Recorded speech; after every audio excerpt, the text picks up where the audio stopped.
It is Wednesday, July 29th, 2026, coming to you from America's beautiful North Coast, from the shores of Lake Superior. This is the American Dissent. I'm your host, Sam Martin. And I'm Jen Schultz. On today's show, a federal judge paused the merger of Skydance and Paramount while a lawsuit from 12 states' attorneys general moves forward. They want to stop the merger. British prosecutors are also considering filing a suit in the same regard. Footage from an eventual documentary of Lindsey Graham have been made public, showing the late senator overcome with emotion over the Iran war and also talking with Prime Minister Netanyahu of Israel about joining his bombing of Lebanon. Dr. Anthony Fauci was called in front of a Senate panel today, headed by Kentucky Senator Ron Paul, to testify about COVID and its origins. Senator Paul has long been a critic of Fauci and a conspiracy enthusiast with regard to the pandemic. Major new polls show big leads for Abdul El-Sayed in his Michigan primary, Francesca Hong in her primary for the Wisconsin governor, and James Tallarico for the general election in Texas. These headlines and more up for discussion on today's Dissent. Lots going on in politics. My goodness, huge stuff coming up. Next week, the week after, August is going to be just a marathon of these things. It sure is. And it'll be exciting to cover it, especially if it goes the way we want it to go. But we will see. I haven't voted yet. Have you voted yet early for the primary? Well, in Minnesota?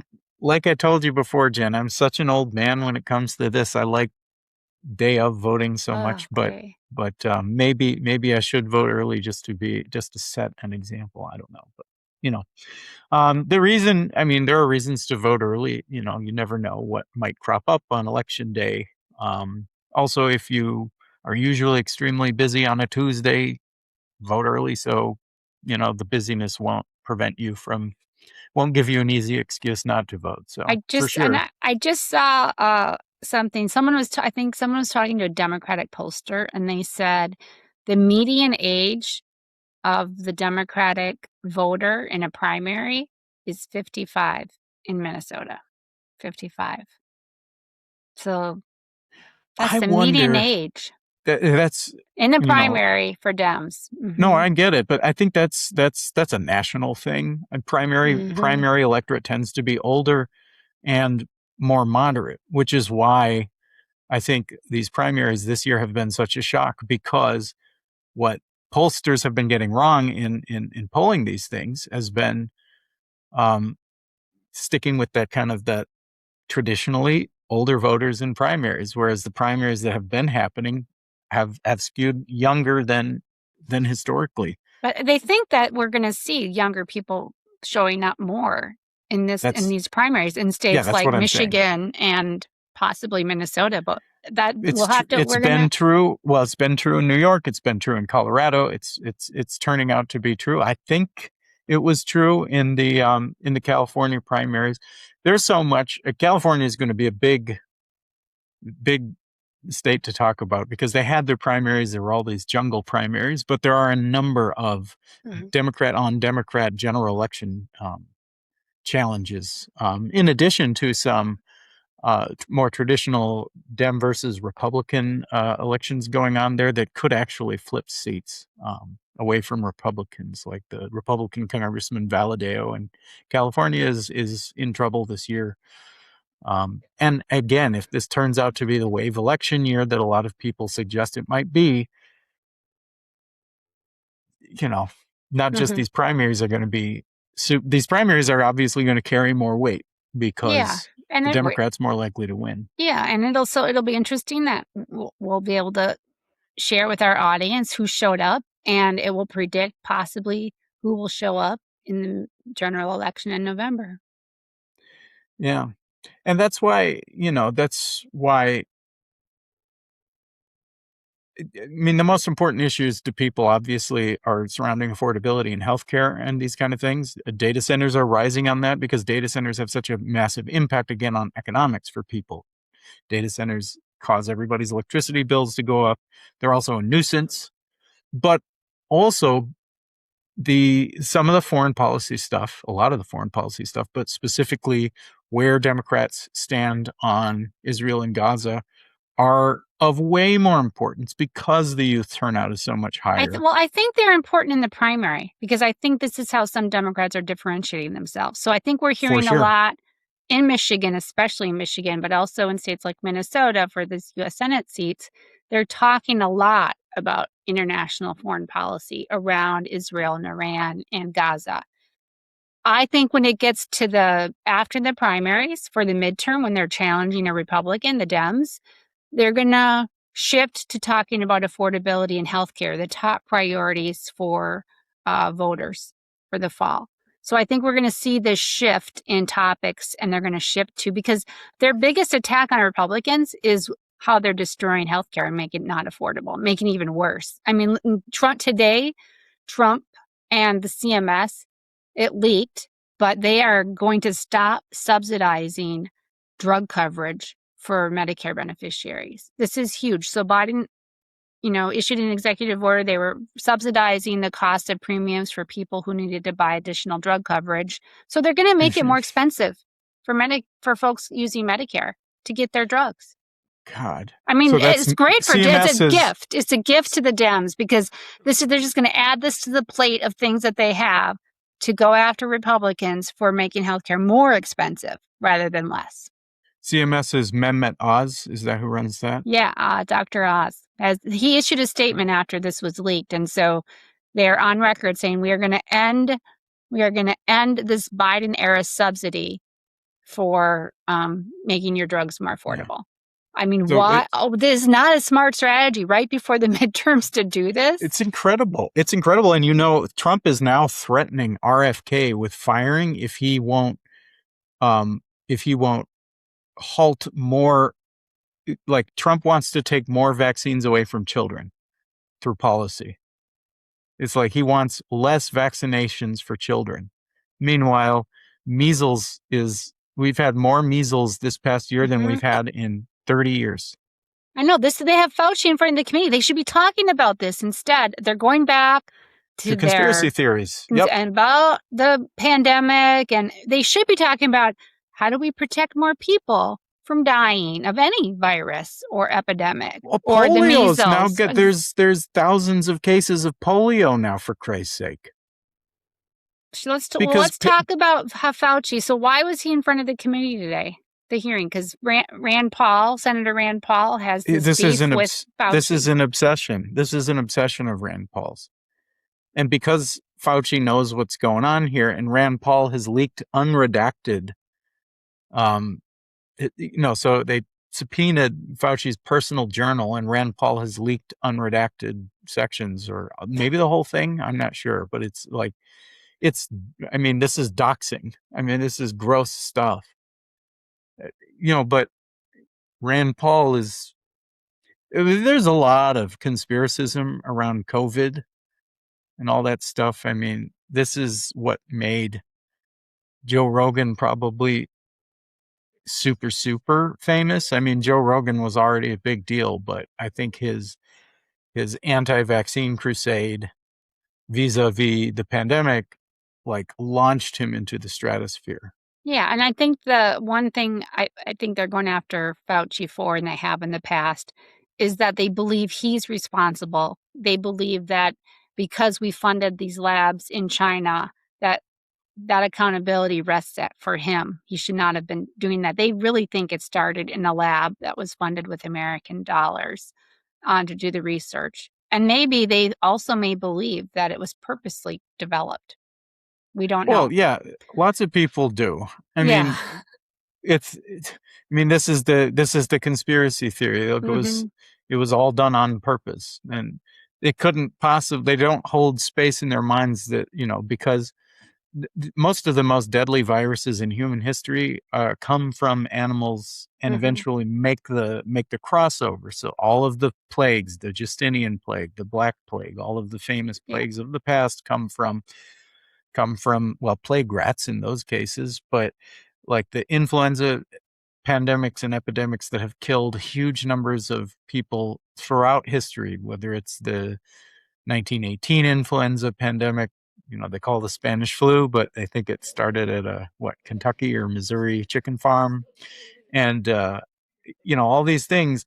What makes influenza so deadly in those instances? Because it's a brand new influenza that has jumped from a farm animal to a human. The most deadly plagues in human history come from usually not the plague rats and the fleas, but from cows and pigs and sheep and chickens that are domesticated, that we live next to. Eventually a mutation occurs, over billions of attempts for these viruses to mutate and jump. Well, every now and then they make the jump, like the bird flu. We keep worrying that the bird flu will make the jump and then communicate between humans. So far, we've been lucky where the bird flu has just jumped from birds to humans. Let's get back to the hearing. So he brings Fauci in front of the committee, subpoenas him. He shows up, right, with his attorneys.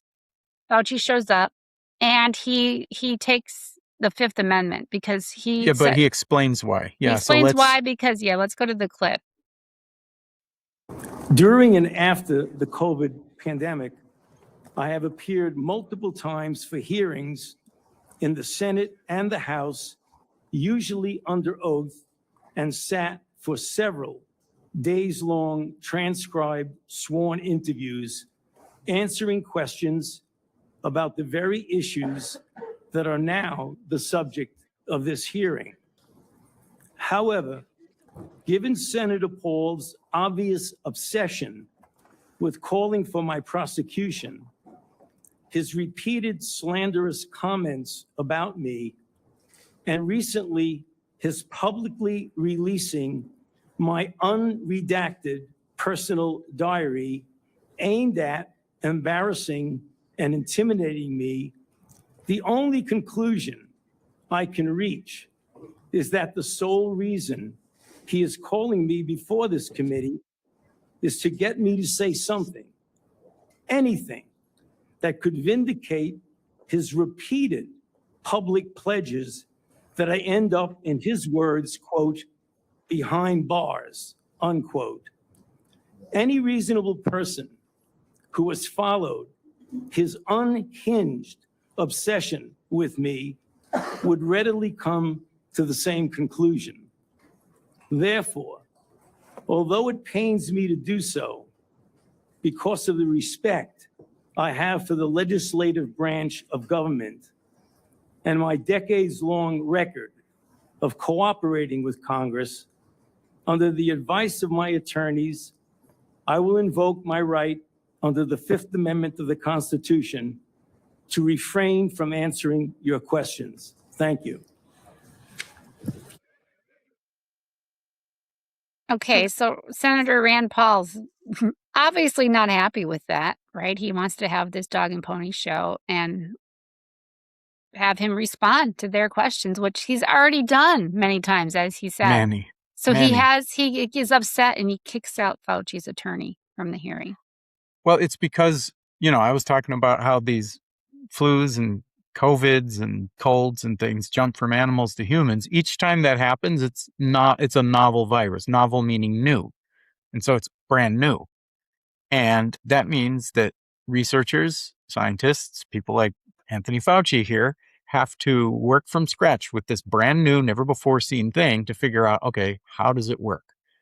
And with very limited evidence, they have to make guesses, and they have to try and encourage people to do things while at the same time thinking about supply lines, public health generally, all these kind of things. So initially, if you recall, people were suggesting wearing gloves. People were suggesting that masks weren't important. People were including him. I mean, he was basing this based on the extremely limited knowledge that his researchers had. They said, oh, well, try this, try this, try this. This is throw everything at the wall and see what sticks, which, when you're dealing with, a brainstorming session in in a small business or something, that's one thing. But when you're dealing with the public health of huge numbers of people, a lot of whom want to poke holes in everything you do, now it looks like, are you being disingenuous? Did you lie to us? I mean, people have to understand where we were. I mean, I was a sitting legislator. People were dying from something we didn't know much about, right? I mean, the public health response is do whatever you can to save lives. This is what you do. Even if you know that you may make mistakes, you may regret things you've done, but your job, number one job, is save as many lives as possible. That means you're going to be more conservative in telling people don't go out. And this is what their response was. Well, and they were concerned. I mentioned supply lines. I mean, gloves were more available than masks were at the time. So they were hoping that this was more like a lot of, there's two main ways these kind of diseases spread. One is by, bodily fluids and physical contact, and the other is aerosolized, through the air. They assumed at first that this was the former. That's why they said gloves and washing your groceries. Do you remember the washing of the groceries and all these things? That's why that was initially the advice, and scrub everything down and blah, blah, blah. I mean, that was still important. But once we realized that this thing was aerosolized, okay, masks became more important. But where were our N95 masks manufactured? China.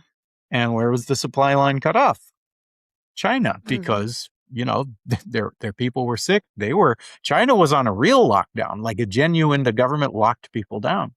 Here, there wasn't a genuine lockdown. There was just, people were encouraged to shut things down. They were health directives. They weren't, martial law, you must shut down. They were health directives. And for things that the government did have control over, like schools and things like that, well, yeah, those were policy decisions made by legislators, made by school boards, and all those kind of things. They tried to make those decisions as local as possible, really. Yep. And I think the strongest stories are the folks that didn't believe in all of the, the public health experts, went out, didn't wear a mask, and then got really sick and almost died. And then they went out, publicly said, and some did die, but the ones that survived and they're in the hospital for a long time, very close to death, basically said, I was wrong. I should have been more careful. And this COVID is a serious thing. Take it seriously and protect yourself. And a lot of those stories came out. Well, there were people who were telling those stories from their deathbed. They died shortly after they told the story. Do you remember Herman Cain? Yes. The guy that ran for president, I don't know. Him and his famous 999 plan, the Godfather's Pizza CEO. Anyway, well, that's how he died. He went to a Trump rally that was famous. It was in Nebraska or somewhere in the Midwest, maybe it was a mountain state. I don't remember exactly, Nebraska or Wyoming or something. And they were bragging about how they were going. They were going to have this thing. It wasn't going to be masked.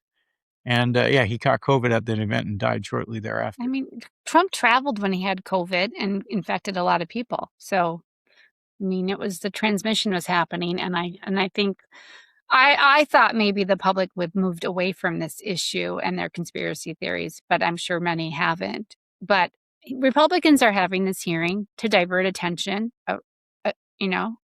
towards something else, away from the war in Iran, away from the fact that they're not addressing affordability, away from the Epstein files. I mean, they just want something else for their core constituents to talk about and do and complain about and spread stuff on social media. Well, yes and no. Fodder. I mean, Rand Paul is unique in this way, as in Rand Paul generally is more against wars and stuff like that. And, Rand Paul's perfectly happy to divert attention away from the things Republicans aren't doing well. But this is a particularly for him, this isn't a diversion. For him, this is central stuff. Yeah, but the other Republicans that are showing up, they don't have to show up to these hearings. They're showing up and asking questions and editorializing, saying comments. I mean, they should be working on affordability and helping Americans and taking on Trump and pushing back on Trump. And they're not. They're talking to Anthony Fauci, who is out of power, not in any position of power to do anything. They're wasting their time. They're wasting taxpayer money on these hearings. For Rand Paul's personal vendetta. Right. I'm just looking up right now, like who all showed. I don't know how many people actually showed up. I know that, well, hey, this is the time for Gary Peters to make another retiring Senator Gary Peters of Michigan, who endorsed Haley Stevens. He's the ranking member, and he did purposefully show up to give Dr. Fauci's attorney free rein to say whatever he wanted to say. But yeah, I mean, I don't know. Nothing's going to come of this, obviously, aside from what we just played. What we just played is really the only news that's going to come out of this, probably. I mean, it for sure, Rand Paul grandstanded. I mean, Rand Paul is a little bit different than most Republicans because he is like this committed libertarian. I mean, hell, his name is Rand. He's named for the author Ayn Rand. I mean, he's very like he's in some ways it's fitting he's from Kentucky and Thomas Massey is from Kentucky. In many ways, he and Thomas Massey share a lot of similarities. I think Rand Paul's a bit more of a Republican Party team player kind of a guy than Thomas Massey was. And while Rand Paul says he's, against foreign interventions, Thomas Massey was willing to put his entire career on the line for that same belief. And I don't think Rand Paul has proven to have the same kind of moral integrity as his Kentucky colleague Thomas Massey. But he does have that kind of libertarian streak that does set him a little bit apart from the rest. So I don't know. He might be genuine in his like conspiracy. I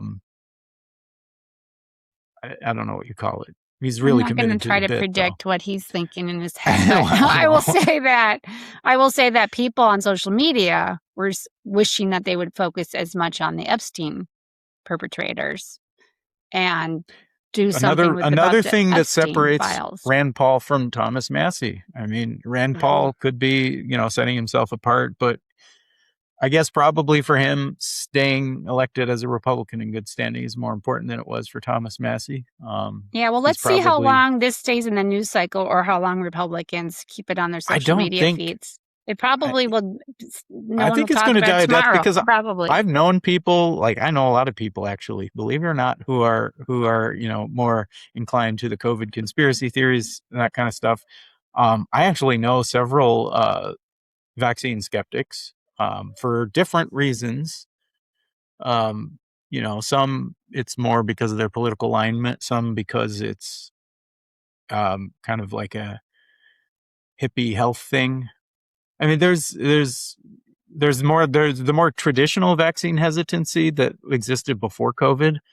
COVID made vaccine hesitancy more of a political opinion thing. So I know people from who are vaccine hesitant for both reasons.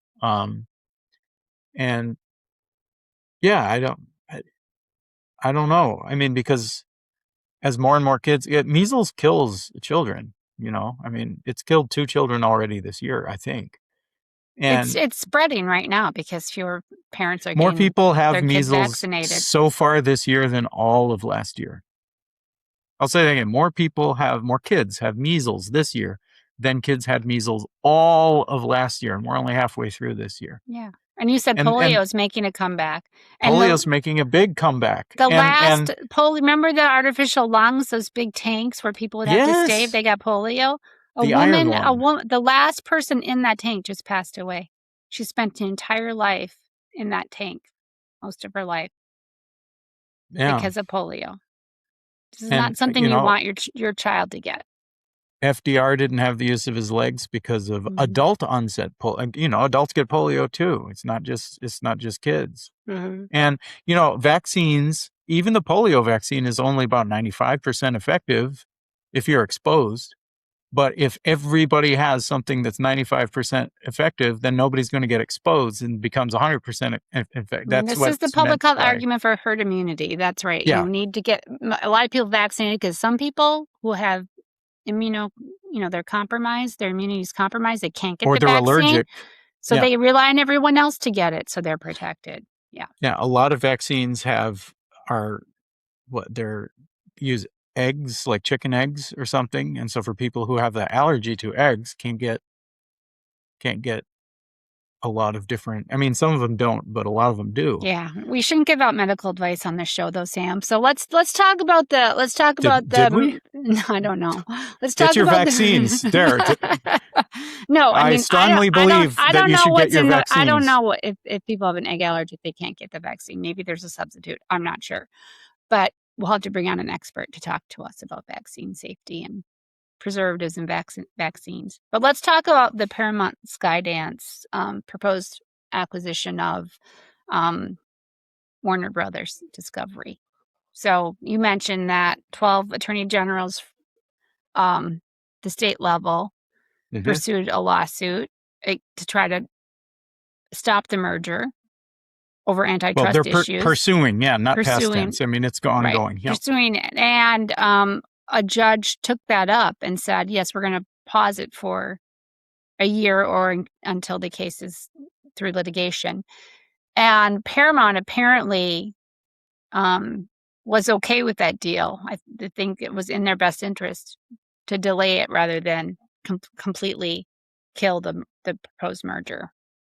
But what happened before the 12 AGs got in and filed the lawsuit is that we didn't see a lot of pushback from folks in Hollywood, right? They were worried about it privately, but there was not a lot of public opposition until they saw the 12 AGs get on board. And I think attorney, his name's low-level union people, like Writers Guild of America people, they were vocal about it, but it wasn't getting picked up. Like Mark Ruffalo wrote a column, I think, for the New York Times about the merger and being against it. But a lot of people stayed quiet and started. I think the SAG union only took a vote to oppose the merger after this judge put out their pause. So after they saw that there's some people fighting it, they joined on board. So I think, it's good. People need to fight back, but the attorney that's defending a lot, that's taking on cases against Trump, I think his name's Norm Eisen, but he does the Democracy Defenders Fund, and he's been involved in this lawsuit litigation to stop the merger.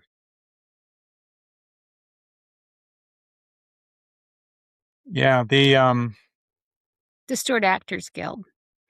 Yeah, no, the Screen Actors Guild. Screen Actors Guild. Yeah, sorry. The WGA, Writers Guild of America. They filed an injunction only 8 days ago. So, so but I think people I think are still fearful to say stuff publicly against something that Trump supports. This is the DOJ okayed this merger, right? This is what they want. Trump wants to control the media, just like the folks that he aspires to be in Russia and Turkey and Hungary. The name of the game is to control the media if you want to retain power. Well, we've seen what Larry and David Ellison have done to CBS. And if the merger goes through, they'll do the same thing to CNN. But on antitrust grounds, their strongest argument is not that well, for sure. Yeah, it's antitrust. Absolutely. Yeah, but the strongest antitrust argument is the CNN CBS piece. So to go forward, people may be speculating that Paramount would maybe carve out that piece. And that wouldn't be part of the merger. Keep CNN independent.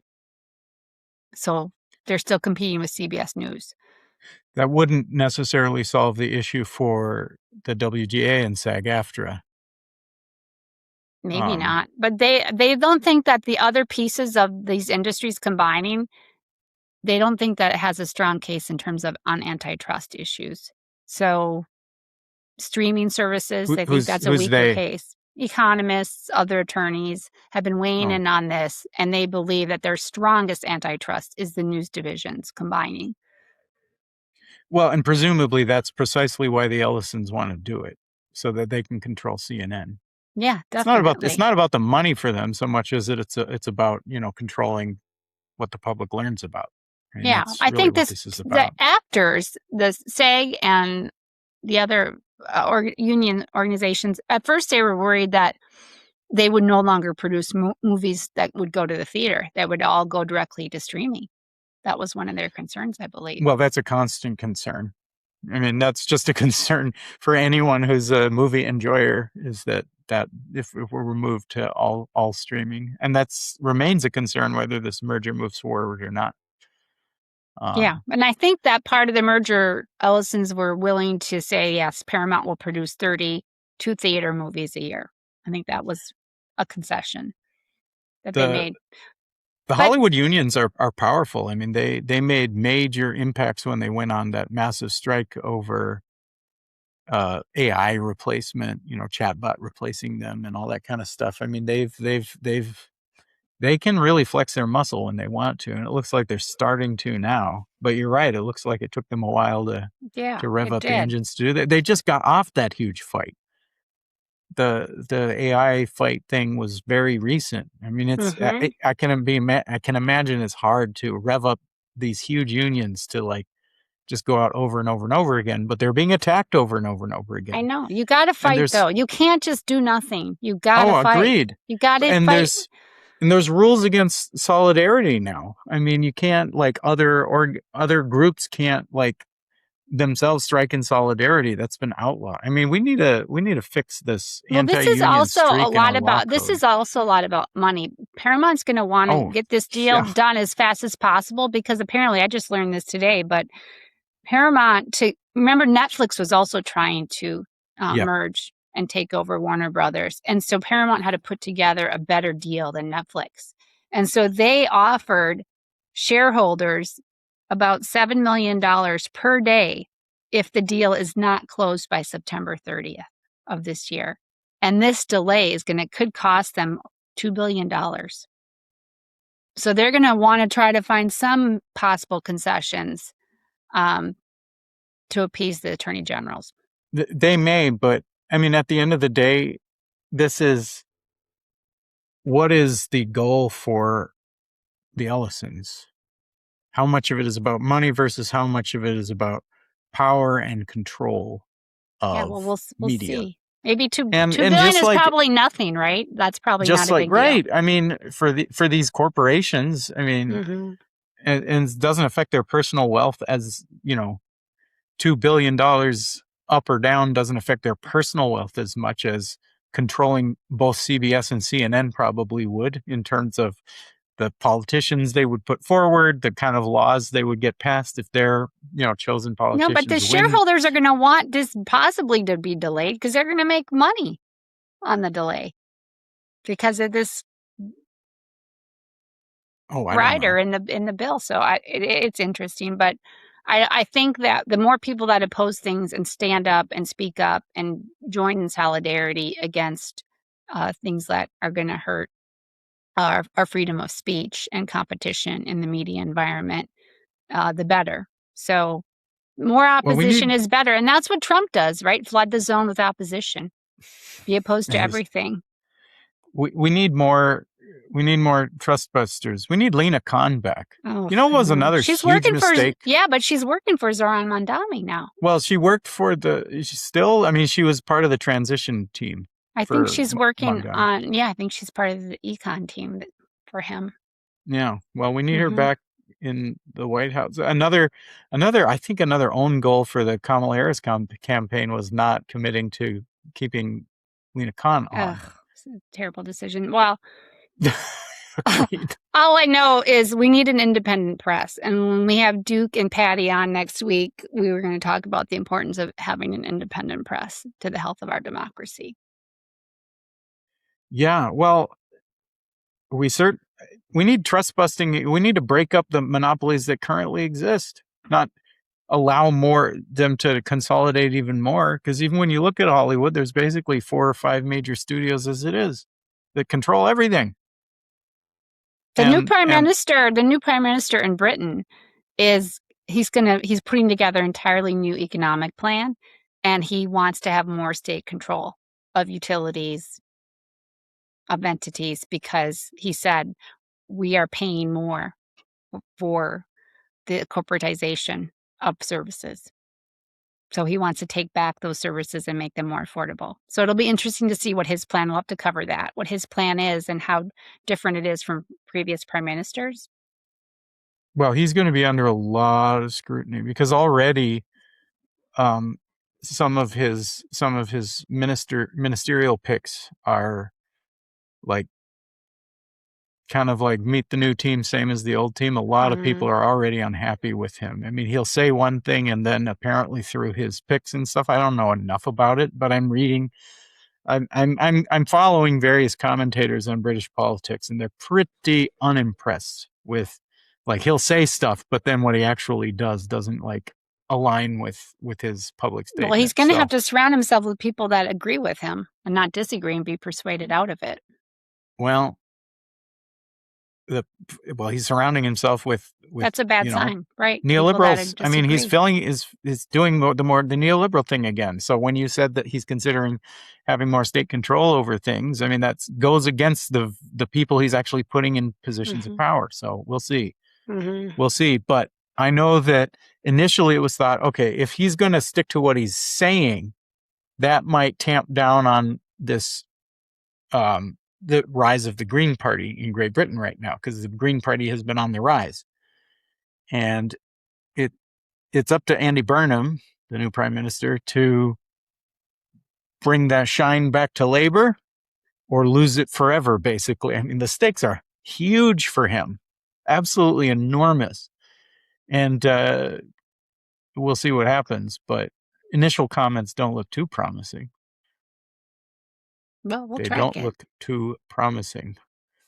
Yeah. Well, like I said, there's various news orgs from the independent news orgs in London that I'm at least keeping an eye on Twitter if I don't read all their articles. Forgive me. The other news item is the update on Blanche, trying to get him approved through the Senate for AG. And he's running into a couple roadblocks. Named Cornyn and Tillis, who refuse to support him. They're supposed to vote on it tomorrow. John Thune doesn't know if they can even get that ready because they can totally block the nomination or the confirmation. And so they want changes. They want a written down from the AG's office that Trump can be audited in future tax returns and his family members. That's what they want, just in writing. And DOJ is not giving them what they want. So they say we're not going to support Blanche until they get that agreement in writing. Yeah, Jen, they made a show, or at least Cornyn did, about him meeting with the Epstein victims, and he did. And the victims gave it a very, very bad review. But was that enough for them? Because they're not citing that anymore. They're not citing that. Maybe they'll just keep adding to the list because honestly, maybe they really don't want to support they don't want to confirm him. And you know what? It doesn't, at the end of the day, what does it matter? Whether he gets confirmed or not, Trump's just going to keep him in that position. That's right. So I don't think they're really slowing down Trump's role at all. They're just, this is a harmless outlet for them to vent their and they might be trying to get other things behind the scenes that they don't want to talk about publicly for their state. We'll see. I mean, that's what they're doing. They're trying to make trades to use any leverage they have, and they don't have a lot of leverage because they're outgoing members. Tillis is retiring, and Cornyn got boosted. Didn't make it through the primary. Was not endorsed by Trump. Out. He's not a happy man because of that. So this is what happens when you challenge incumbents in your own party, and they still have time left to serve. They're not going to be in the circle. They're going to be outside the circle. If you're the president and you do that. Yeah, that's the downside. So we'll see. We'll see if they cave. We'll see what the special perks that they get in the future. Part of the year. But they don't have a lot of time left. Why would they care about perks? They're outgoing and they're Republicans. This is what they're never thinking seem about. To care about perks. They're thinking about what is the next stage in their career, right? What kind of posh lobbying job can they get? So who knows what type of favor they're going to do for a corporation so they can get a job that pays millions of dollars a year. Jen, don't any of these ancient people ever want to just go into the sunset? My God, go away. You're done. Leave. Just retire. You know what? They're U.S. senators. They've held a lot of power for a long time. It will be very hard for them to step away. They're going to want to also be in some sort of position to influence people in power when they lose their power. This is probably how they operate. This is again why, like him or dislike him, but, Harkin, if you remember Harkin from years and years and years ago, senator from Iowa, very, very, very powerful senator. He just decided one day, that's it. My wife and I are going to travel the world. We're done. He got out of he got out of the Senate, got out of public life, just kind of went off into the sunset. It's like, that's possible. And you can do that. That's a great model for others. Others should follow that path. They should just step away quietly and not come back and be lobbyists and make a lot of money and fuck up people's lives. They've already made lots of money. That's the thing. These people, on the stock market. Oddly, Lindsey Graham, who died, doing what he loved, which is, trying to bomb as many people as possible.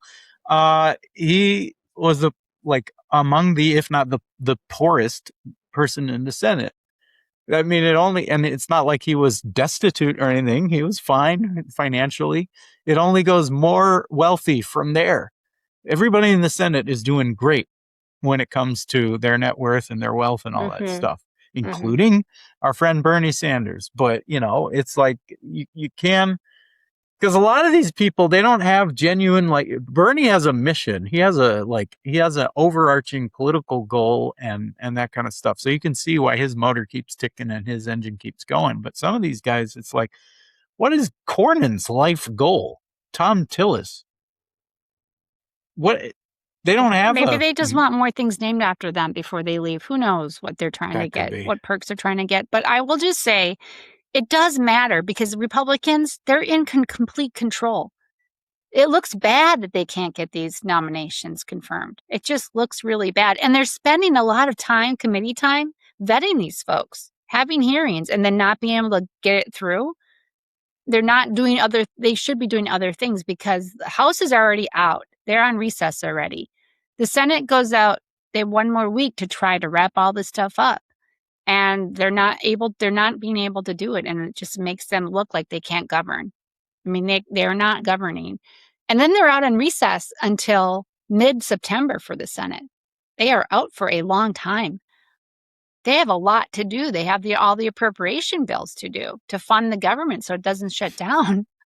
They're running out of time to do things before the midterms. Not a lot is going to happen before the midterms. They're not in a good position. People don't know what was in the HR 1 bill, the big ugly bill. They have no idea. They think it actually hurts. If you look at the surveys, they think that bill actually hurts them rather than helps them, which is probably true in terms of healthcare coverage. Yeah, it threw all these people off Medicaid. Yeah, exactly. And so $800 billion. What are they going to run on? What are these Republicans going to run on?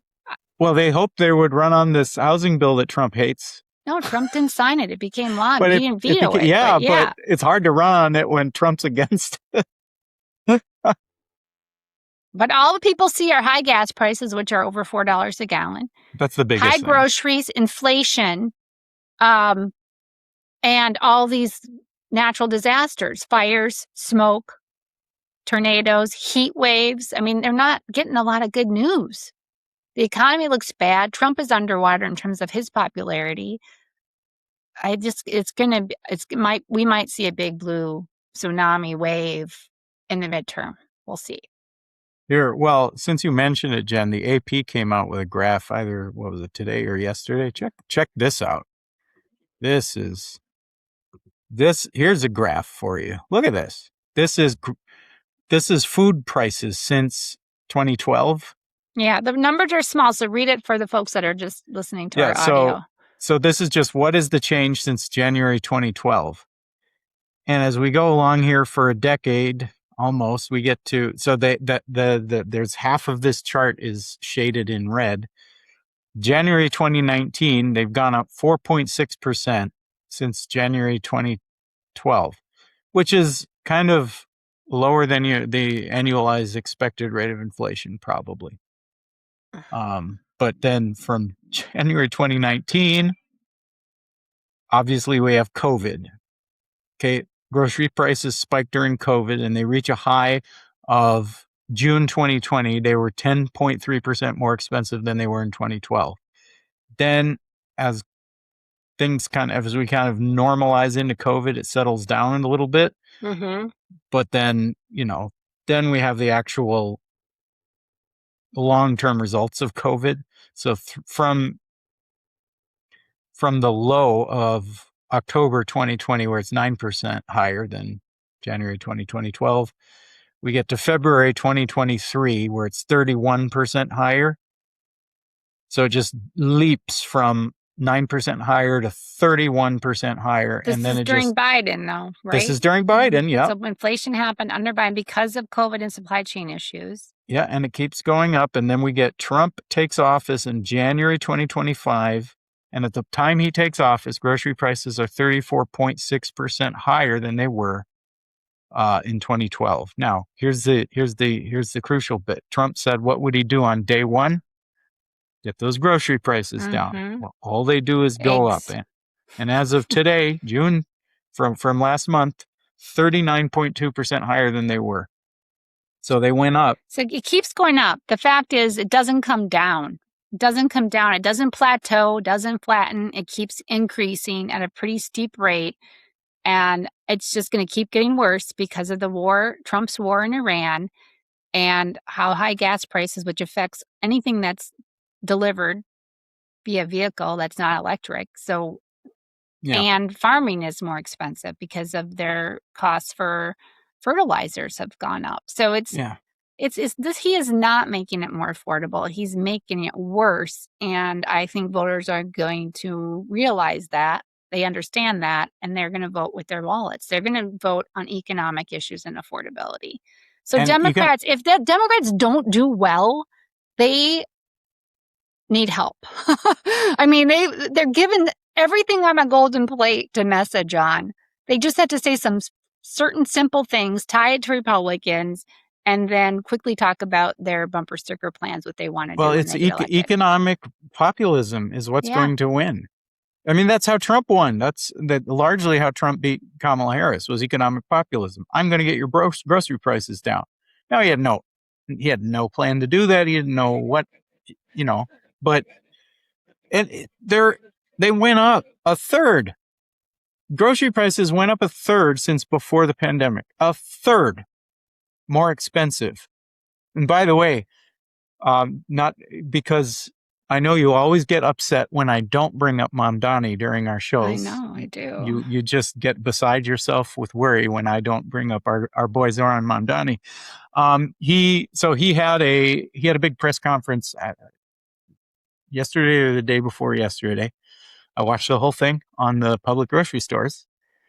It's every single day. I don't watch all of them because it's literally every day they're announcing something. So he's announcing that state-run grocery stores? Is that what he's the city-run grocery stores? So two of them one of them is going to be done by the end of this year. The other one has started. So 2 out of the 5 planned. So they're doing 1 per borough. And why do they need to be owned by the city?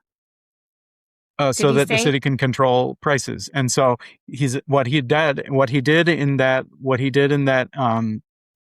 that forum, that press availability was announced, like, here are all the things that are going to be discounted 30% at these grocery stores. And so it's his argument is that there's been such it's an exact attack on this 30% increase overall in the price of groceries. Right. He's going to say we're going to offer relief. Is there a high consolidation in the grocery store industry in New York? Just is not a lot of competition? Or are there food deserts where there's just no grocery stores and the city has to come in? There's significant food deserts, yes. Because here's the thing in New York, grocery store owners need to be heavily subsidized because they're not figuring out how to make groceries work for them. As far as income, as far as bringing in profit, they're not profitable. Grocery stores Whole Foods seems to be really profitable, and they charge really high prices. They're in urban areas, Whole Foods. So Hey, I'm telling you what I know is that in New York City, grocery owners and bodega owners are heavily subsidized, Smaller. and the You're talking about majority small of their shops, the majority of their income, or rather profit, is coming from non-grocery items like cigarettes and lottery tickets and those kind of things. That's the majority of their income. And, they're not incentivized to lower prices on groceries unless they're subsidized even more. So why not cut out the middleman? This is the reason for state-owned anything, is cut out the middleman. In fact, we live in a state where there are state-owned liquor stores. People drive out of their way in Minnesota, in rural parts of Minnesota, to go to the state-owned one because the prices are better. Because the state's not trying to figure out how to nickel and dime everybody. The state's not trying to figure out how to turn a profit. The state's trying to offer a service. It's funny that liquor stores are considered a service, but, people need to get their booze on from time to time, I guess. So, but the point is like, that's the reason to have state ownership of this stuff. Groceries are like a human need. They're an essential thing. Usually the margins at a grocery store are really small. So it's not like, if there's competition, they will, keep that price as close as possible to make a very small profit margin at most grocery stores. Grocery stores in general. Current grocery I think stores. the reason we've seen in other communities, I don't know about New York City, but we've seen huge, not in the Midwest as much, but in the southern states, huge consolidation of grocery stores. And then without that competition, they can increase the prices and people have nowhere else to go. Like in a lot of food deserts, the best food that they can get is at a grocery store, and there's no fresh vegetables. And I think probably the mayor of New York was also trying to address healthier food options, which are not available in many communities. And when they are available, they're old and very high priced. So, he must have felt that this was the best solution, is have city run grocery stores. The other option, economists will tell you, is to subsidize individuals' income so they can get to a big box grocery store or area where there's more competition and more fresh vegetables and better quality groceries. So there's also that option. Now, it probably is cheaper and maybe easier to create city-run grocery stores, which eventually maybe, they won't be operated by the city. If that's also an option. Harder to figure out who needs a subsidy, what that subsidy would be, probably also more expensive. That's probably the options he had to choose from. Well, they are looking for, a partner to run the actual day-to-day operations, but there's significant rules. They're all published online if you wanted to look up what those rules and qualifications are for the people that want to do that. But I'm for, groceries in this sense, I'm thinking of as like a utility. It's just that important. And I'm 100% for public owned and controlled utilities as well. And, grocery stores, they're, as a business, as you said, the margins are low. These are, grocery maybe not stores Whole shouldn't, Foods, but I'm talking about like, your there shouldn't be a way, grocery stores should not be a way to get rich. Just like utilities are making, these privately owned utilities are making megabucks. They're just massively enriching their owners and shareholders and blah, blah, blah. They're heavily regulated. They're heavily regulated industries. They shouldn't be. No, they are. They're regulated only in so much to address their ability, their natural monopoly to control the price. This is government intervention. They're not running the utility, but they're heavily, heavily regulated. They should be running the utility because they're going to get away with whatever they can get away with, including paying off politicians to look the other way or ease the regulations, which was one of the huge issues in that debate, the Michigan debate last night. Because I didn't mention this yesterday, but because I didn't play it, my bad. But Haley Stevens, during the debate, denied that she took any money at all from DTE, which is the utility operator in Michigan that everybody hates because they've been jacking up rates. Now, after the debate, she was asked about this, and she deflected. Of course, she immediately started attacking Abdul Al-Sayed for his podcast and blah, blah, blah, blah, blah. But the technicality she's working with is that the utility had given her lots and lots and lots of money, donations, while she was a congressperson. And the money she had in her congressional campaign coffers, she moved over to her Senate coffers, and they haven't given her money since she started her Senate race. So she's using that as the thin thread to hang on to, saying that they haven't donated money to her. And Abdul Al-Sayed but she put that money from her congressional coffers into her Senate coffers. So effectively, yes, they did donate to her Senate campaign because she's using that money. Yeah, I know. I think Minnesota's different than Michigan in terms of how we regulate our utilities, but we have some of the lowest each energy locality prices. is completely different. But we have some of the lowest energy prices for residential services compared to a lot of other states. So far our regulatory body, I think, is doing their job and keeping prices in check in Minnesota. That's very good. Yeah. Can that maintain if Minnesota allows a bunch of these, mega data centers to It matters how you vote. So you said you had some clips teed up of Lindsey Graham or that. Well, do you want to do, we'll do both, but since we're on politics, you want to take a look at some recent polls? Sure. All right. Well, since we were just talking about Michigan, Jen, let's take a look at Michigan. So Michigan poll came out. This poll came out from Tavern Research. It was in the field the 26th and the 27th. So that's is this the one that's not Sunday, affiliated Monday. With either campaign? I believe it is not affiliated. Okay. Correct. So independent pollster. Yep. So sharing here. So yeah, Tavern Research. So this is the Michigan primary between Abdul Al-Sayed and Haley Stevens. So it's showing him up 46-36, 10-point lead with 14% undecided. When they pushed the undecideds to choose,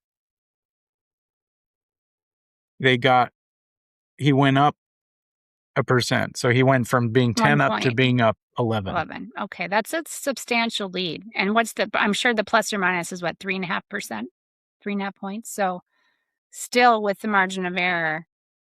He's outside the margin of error. And this is why I think senators other electeds are now jumping in on the bandwagon and endorsing him.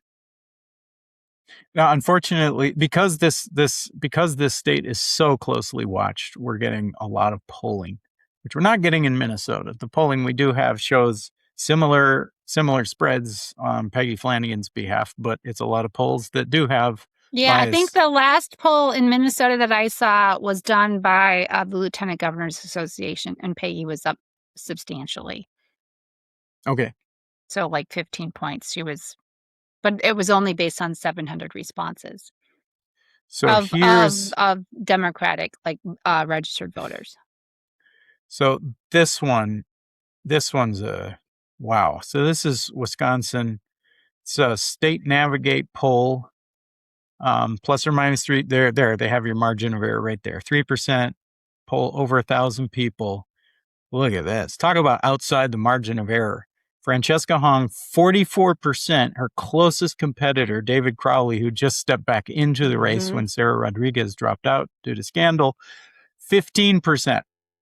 That's her closest competitor. Is the person that wants to do the write-in campaign on the poll at all? I can't remember his name. Who is the person who wants to do the writing? It's a male. Well, Someone that Mandela was dropped Barnes, out of the primary.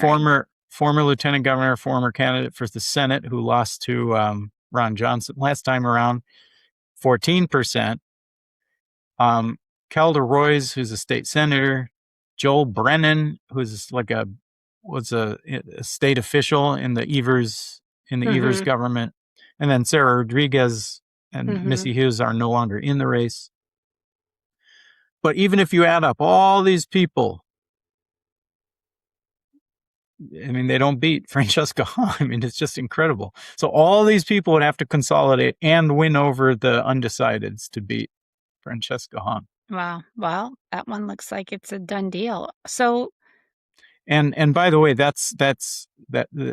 are other polls that have been done recently. So you have Marquette showing similar crazy differences there. So Marquette, by the way, is considered the gold standard in Wisconsin. So that's showing Francesca Hung with 46, Mandela Barnes with 21, like in Crowley with 11. So that reverses the positions of Barnes and Crowley from the other one. But that's like, good Lord, look at that. So the closer race is in the state of Iowa. That's the U.S. Senate race with Josh Turek. Jen, that's a general race, not a I know it's not a primary. This is a they've already just to make clear. We've been talking about primary races. This is another race we should be talking about is the general for the U.S. Senate in Iowa, which is Josh Turek versus Hinson. Hold on, is that right? Yeah, I think it's Hinson. That's the Republican. And today, former President Barack Obama put out a video of Josh Turek playing basketball, and he endorses Josh Turek. And so people remember Obama is the last Democrat who won statewide in Iowa. So I think a lot of people voted for Obama, and maybe they remembered that, and this will help Josh Turek, because I think their polling is head to head. I think it's neck and neck. I mean, I just don't think anyone has an advantage in this race yet. I know it's early times, but if they want to flip the U.S. Senate, the Dems, this is a race they need to win. And that's probably why Obama got into it. Because you're right, he's been on the sidelines, right, in these primaries. Oh, well, yeah. I mean, and then when his name has been cynically used in the Michigan primary, he doesn't come in to correct the record. He just stays out of it. I mean, Obama is just, he's not weighing in. He's not making himself a presence. He's just like, I don't know. He's absent. He's an absentee former president. And he also wants to, maybe he doesn't want to, endorse anyone that wasn't endorsed by the political party in that state. He's staying out of the U.S. Senate race. Or maybe the candidates don't want his endorsement. It all depends. But we're going to definitely see him come in races for the general election. For the November I don't know. election. Since Trump has been president, Obama has barely lifted a finger. I think he's been useless in his post-presidency. It's just been, he's been shockingly underwhelming. He's way more concerned about his Netflix deals and his, all those claims Republicans made about him being the celebrity candidate. I mean, yeah, he was, and he is. I mean, that he's so checked out. He's so checked out. I mean, like the world is falling apart around us, and he's, I don't know. It's just like the biggest thing he did was put his thumb on the scale for Joe Biden versus Bernie. That's like the biggest political thing he's done since his presidency has been over. Was work with Jim Clyburn in South Carolina to turn the tide from what was looking like. Is he popular among Dems? Is Obama popular among Dems? Obama's still the most popular politician in the United States, not just among Dems, period. But then in the next slots are Bernie, Mamdani, and AOC. Who are completely different from Obama. So, but there's that kind of halo of history around Obama.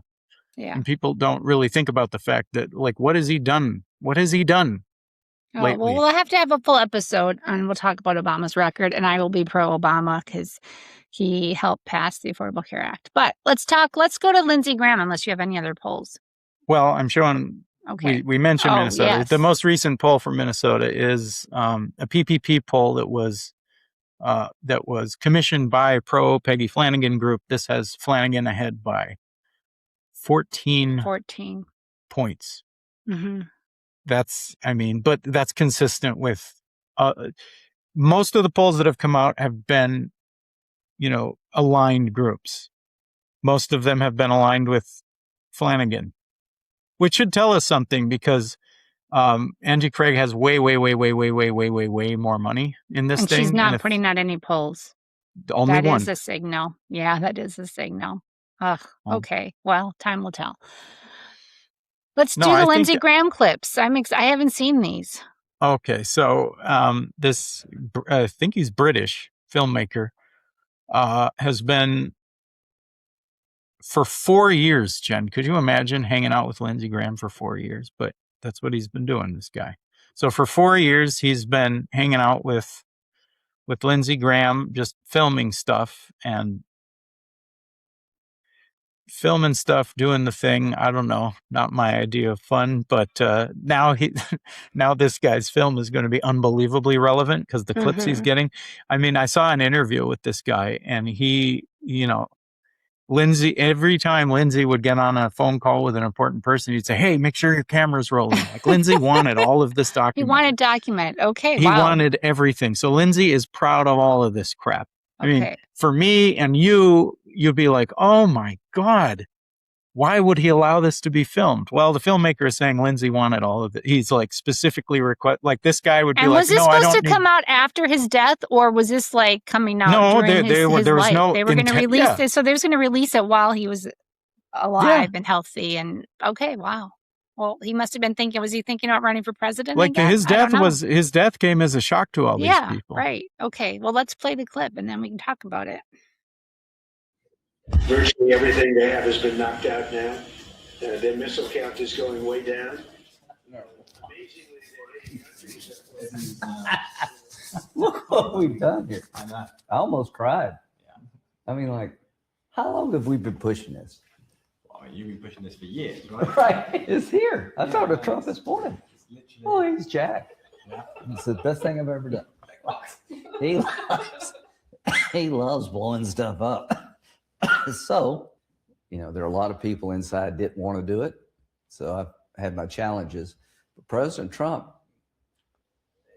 when he gets into the zone, he listens, he asks good questions, no tweeting.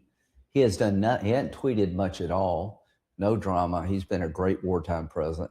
I said last night that Trump and Bibi are like Roosevelt and Churchill. I mean, they're the right two guys to confront this evil. Wow. Yeah, Roosevelt and Churchill. Oh my God. He's like, he says it. I was in tears, practically in tears, because they bombed Iran. Jesus. I've been wanting this for forever, he said. But it's this next clip is he's on the phone with Bibi Netanyahu. Now, the filmmaker said, especially when Bibi was on the phone, Lindsey Graham wanted it filmed. And the interviewer asked this film director, did Lindsey Graham let Bibi know that you were filming and that all of this was going to be in a documentary? The guy's like, I don't know. Probably not. Wow. So and can you hear the audio of Bibi or just this the is audio on speaker? Of Lindsey? Lindsey Graham always put it on speaker. He wanted this all documented. Okay. So here's Lindsey on a call with Bibi, and this is when they started bombing southern Lebanon. After the Iran war got started, Israel took that as an opportunity to invade Lebanon and bomb it. So here's Lindsey Graham talking to him about that. Do you have it on speaker, Ryan? Yep, we're good. Okay. All right. Connecting you now. Yeah. Hello. Hey, Bibi, Lindsey. Hey, Lindsey. How are you? I'm just so impressed. Glad to be your friend. I'm glad you are my friend. I'm going to meet with the president this weekend. I'm going down to Doral. I'm going to try to get him to join with y'all in Lebanon to maybe fly some with you. Would you like that? Yeah, I get that. I think you have a point, but I've been thinking about the other side of it for a second. We're concentrating right now on Iran.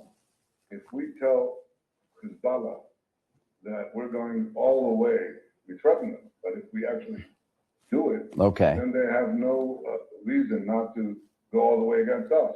And right now, that's not our interest. We can do it later. Well, that's actually good counsel.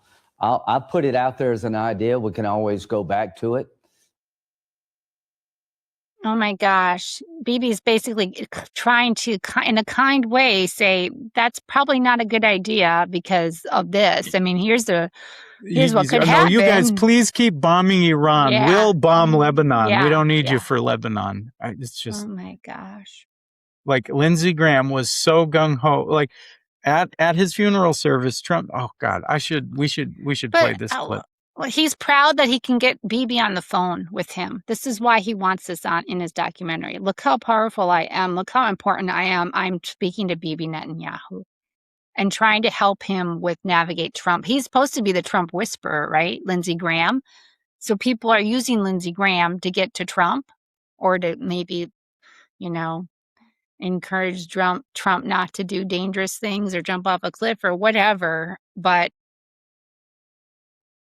yeah, Yeah, well, I mean, you want him to moderate this discussion? No. Well, it's fantastic that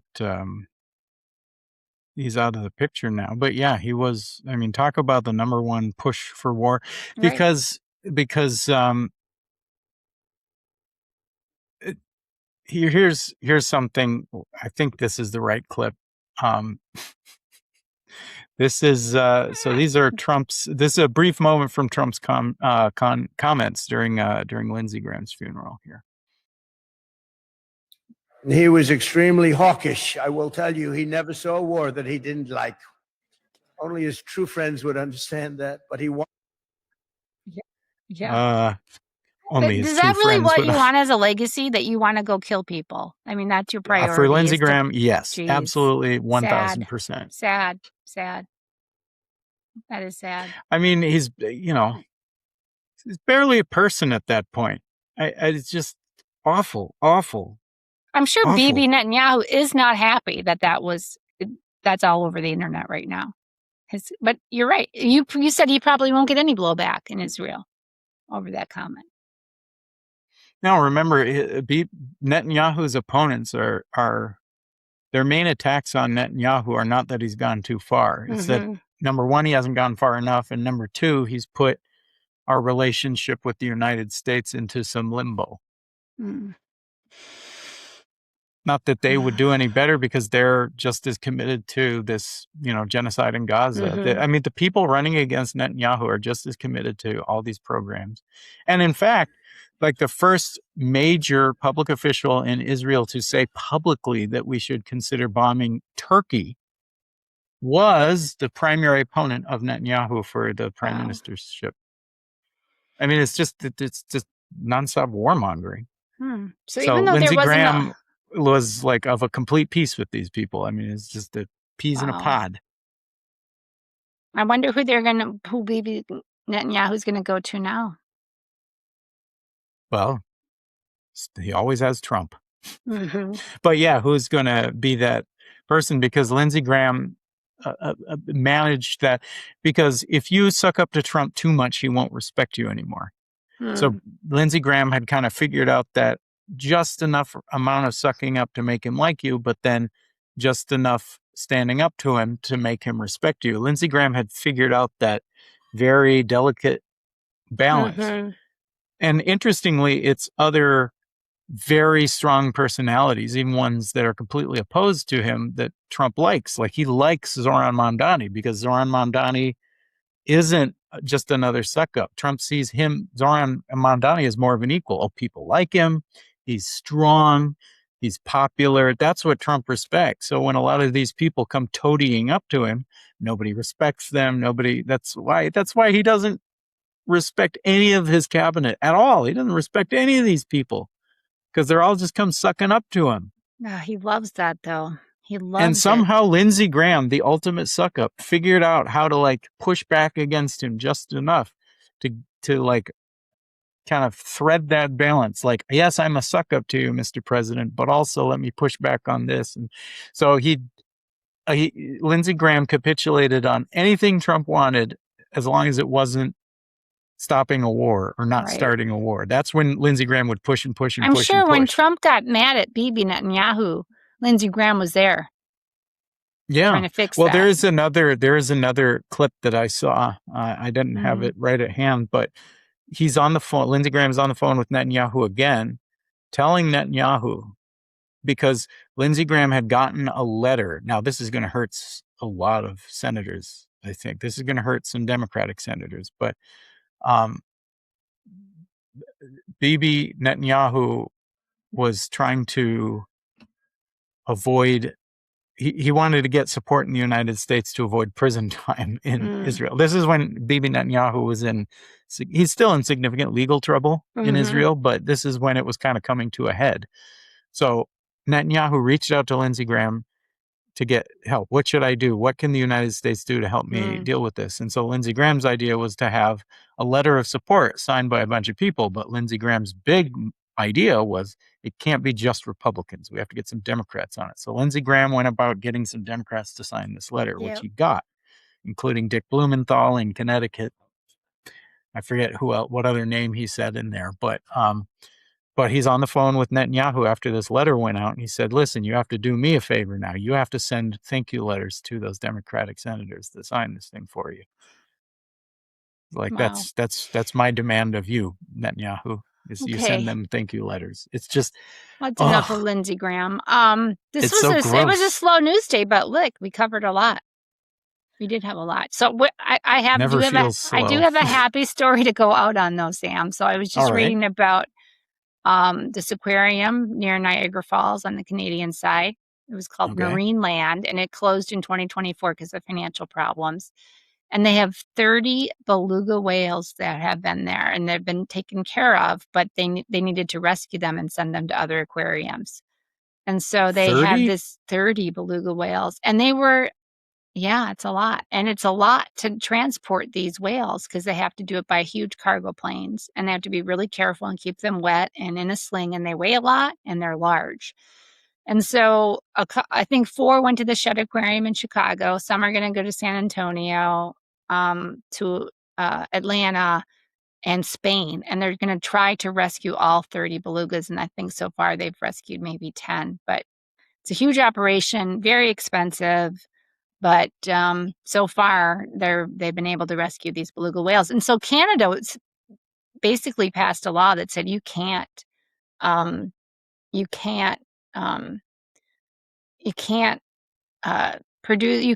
put belugas in these constrained environments and raise new beluga whales. You just can't. It just can't happen anymore.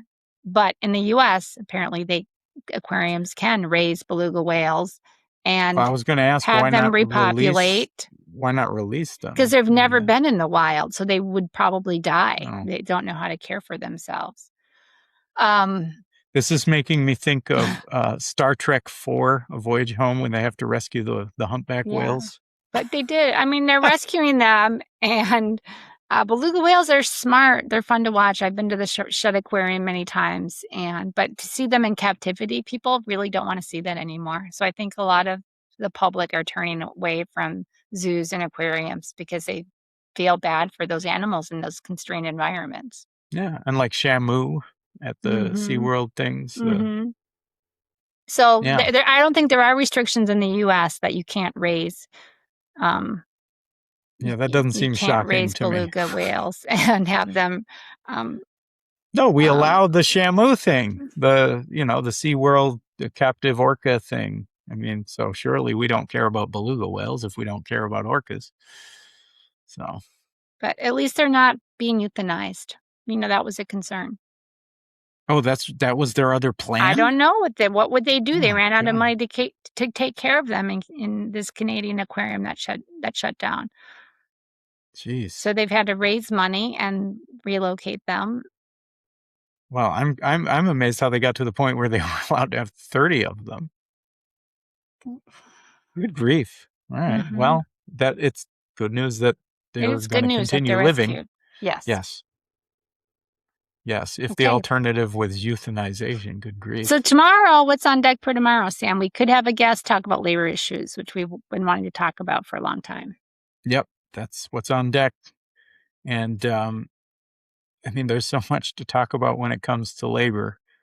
Labor is, it's kind of the unsung hero of U.S. history. There are people who, it's been sung, but it's not talked about enough. And I think labor is having a massive impact now again on some of these races. Yeah, we'll save it for tomorrow, and we'll have a lot of data well, on unions. yeah, but to and, set it up, yeah, Jen, you asked me yeah. to set it up. So labor is having this massive impact on a lot of these elections that we're talking about because these insurgent campaigns, they're getting a lot of help from certain labor unions, including the UAW in Michigan with Abdul El Sayed. So it's just the news, the importance of labor and the news that labor is making. And we even talked about this merger being opposed by the Writers Guild of America and SAG-AFTRA. And I'm sure they're not the only labor people against. Yeah, but people are even, Starbucks, folks are trying to organize. They are trying to create union drives because of their wages not increasing with inflation, not having health benefits, etc. So I hope workers are coming back, making a comeback. I think we all benefit from unions, and we'll talk about that tomorrow. For sure. Well, with that to talk about and many other things, but for now, for Jen Schultz, I'm Sam Martin, and that has been Our Dissent.